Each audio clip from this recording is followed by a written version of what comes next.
Hi, good morning, and welcome to the ZP FoodSense webinar. So we like to do this webinar every Wednesday at approximately 8 a.m. London time, but inevitably these days we do go early because of various meetings. But let me jump straight into it. So FoodSense is in its generation 4 from Zimmer Peacock, and it's really for the measurement of the sort of hotness of chili products and also the pungency of ginger. It also has total antioxidative status. Let me jump straight into it and just say, if you're a FoodSense user, a client of ours, then everyone gets personal online training. So in the case of the questions today, we have had an online training session with them.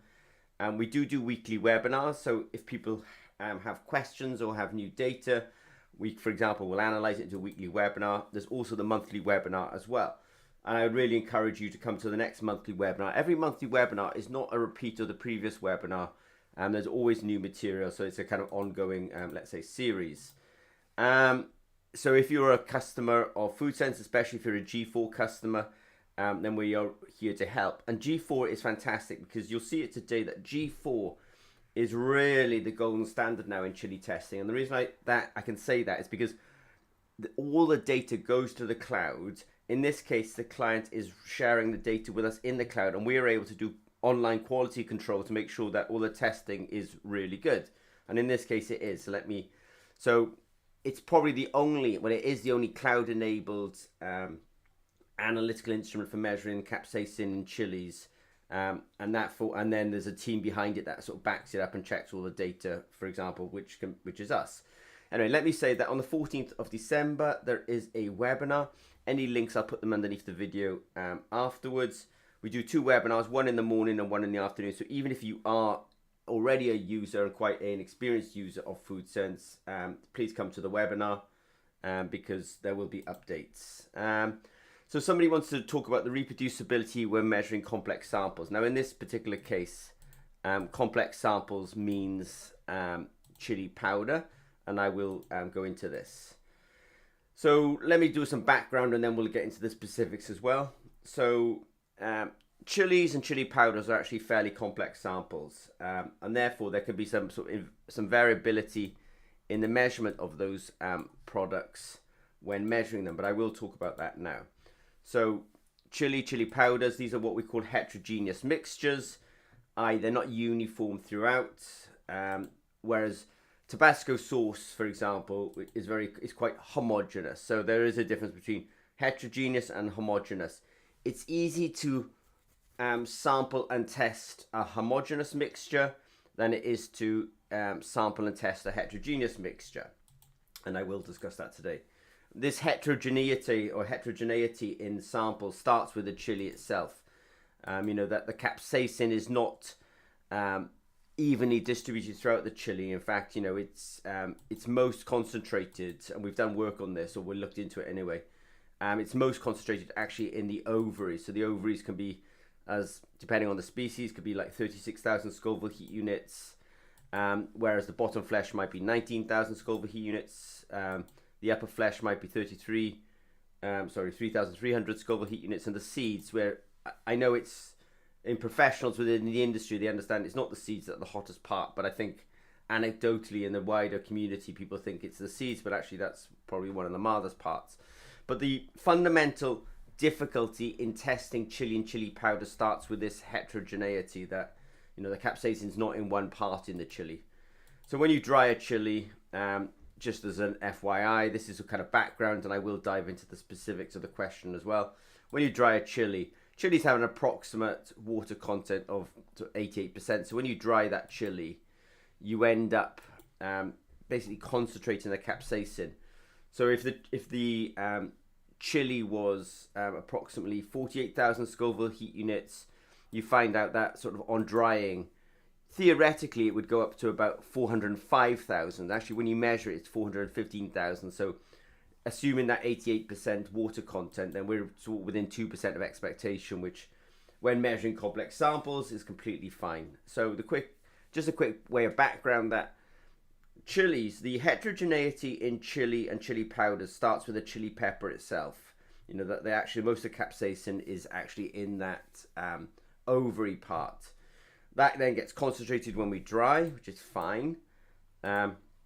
Now I want to sort of use these to illustrate what I mean by a heterogeneous sample. So this is a heterogeneous sample. So for example, if I've got some capsaicin molecules in that sample, or capsaicin in that sample, it's concentrated in certain regions and it's not evenly distributed throughout the sample.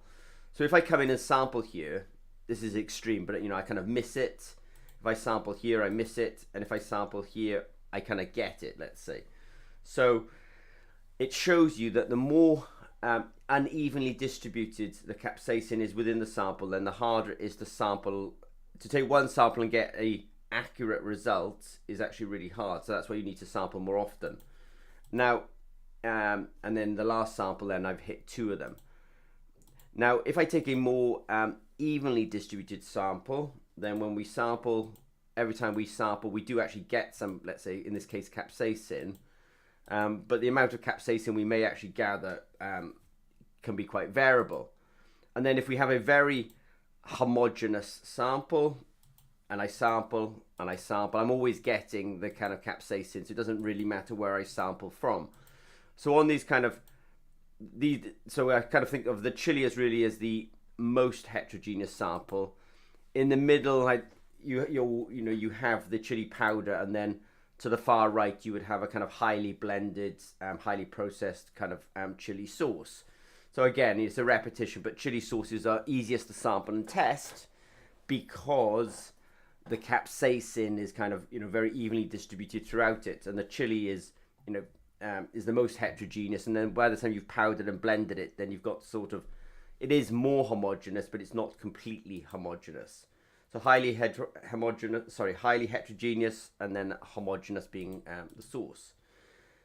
Just out of interest, if I did some maths on this and said, okay, well, I sampled this 4 times, and in the first sample I got no capsaicin, the second sample I got no capsaicin, then I got 1 capsaicin, then I got 2 capsaicins. I've done that as a sort of maths exercise.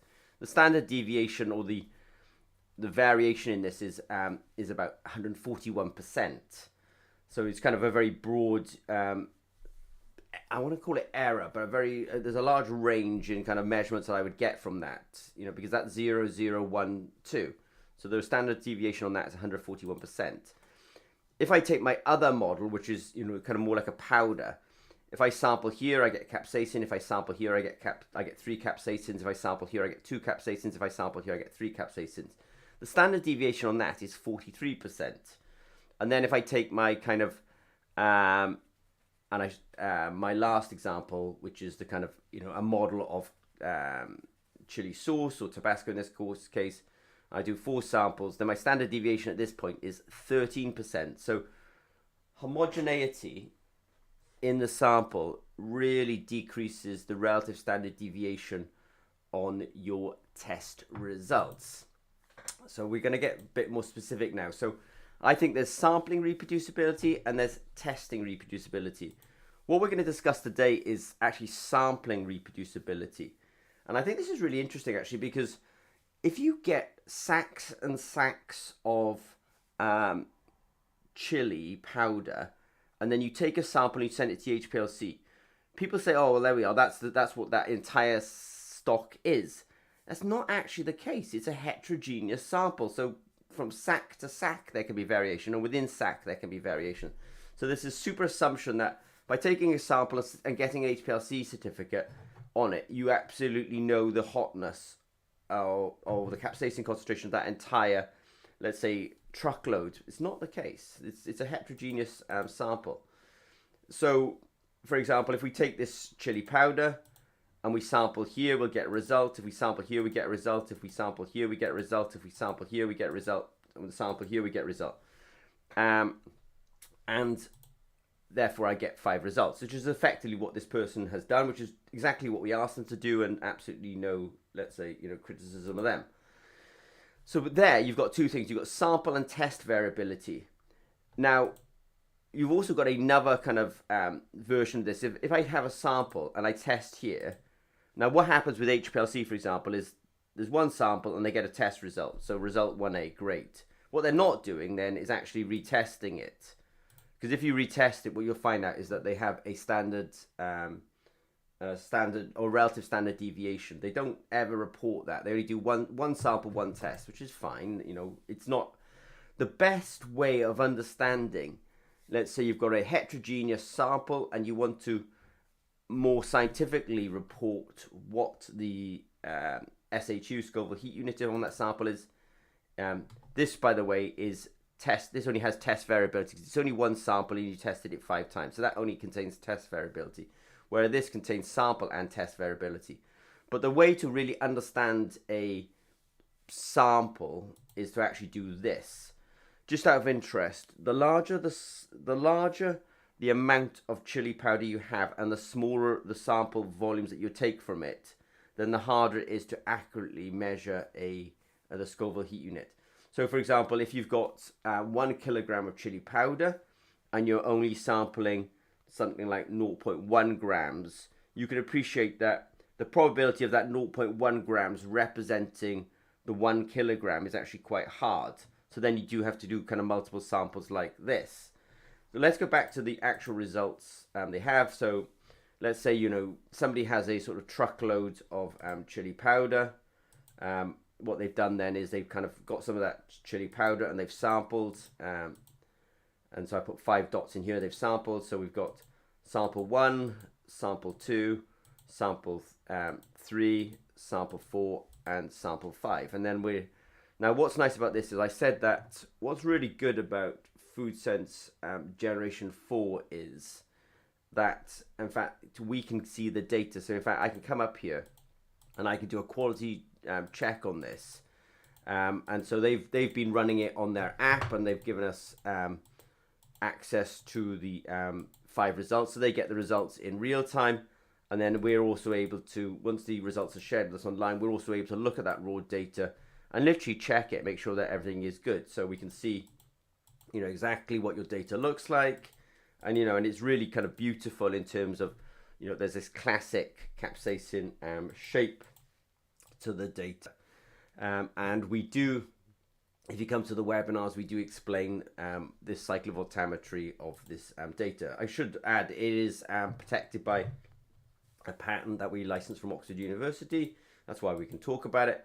But they do have nice looking data. There's no doubt here about the quality of the data. So that's all good. Now let's return to this. So I've looked at the data. So in sample 1, they have 55,000. I'm just going to kind of slightly round. Sample 1, 55,000 Scoville heat units. Sample 4, 91,000 Scoville heat units.